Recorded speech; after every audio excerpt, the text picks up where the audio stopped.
To all of you. मेरा नाम आशुतोष महाजन है। तो आज आपके सामने कोई ज़रूरी बात करना चाहता हूँ, तो कृपया करके ध्यान से सुनें। बात कुछ ऐसी है कि हमारे देश में छोटों लोगों का अपमान किया जाता है। हमारे देश में छोटे जितने भी जो लोग हैं उन पर डोमिनेट किया जाता है। उन पर बड़े लोग कहीं ना कहीं रूप से शासन करते हैं और उन्हें बोलने भी नहीं दिया जाता।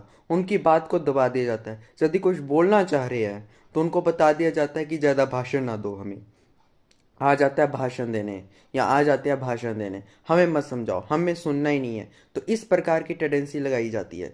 तो उन लोगों को एक बात मैं कहना चाहता हूँ, तो कृपया करके ध्यान से सुनना। जो व्यक्ति छोटे लोगों का अपमान करता है ना, सच में मैं बता रहा हूं, अकॉर्डिंग टू सनातन धर्मा, जो व्यक्ति छोटे लोगों का अपमान करते हैं या जो देश अपने छोटे लोगों का तिरस्कार करता है, गणपति देव जी की कृपा उस देश से चले जाती है।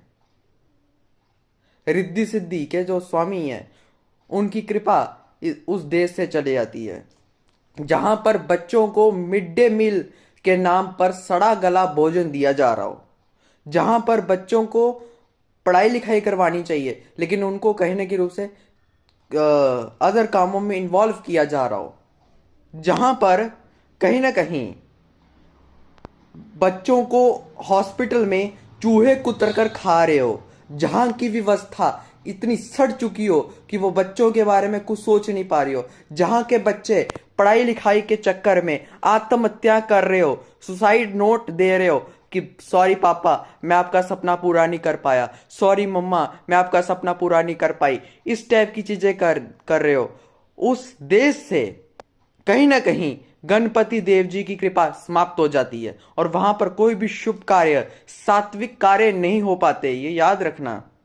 दूसरी बात, जहां पर भ्रूण हत्या की जा रही हो, जहां पर कहीं ना कहीं रूप से गर्भ में बेटियों को मारा जा रहा हो, कुचला जा रहा हो, वहां से दुर्गा की कृपा समाप्त हो जाती है और वहां सरस्वती का भी वास नहीं रहता, जिस करके वहां पर दरिद्रता, गरीबी, पावर्टी आना शुरू हो जाती है। इसी वजह से हमारे देश में, भारत में पावर्टी आ रही है, जहां पर कहीं ना कहीं रूप से लड़कियों के साथ दुष्कर्म किए जा रहे हो, रेप मर्डर जैसे कार्यक्रम किए जा रहे हो, वहां पर कहीं ना कहीं डिफेंस बिल्कुल नहीं हो सकता, ये याद रखना।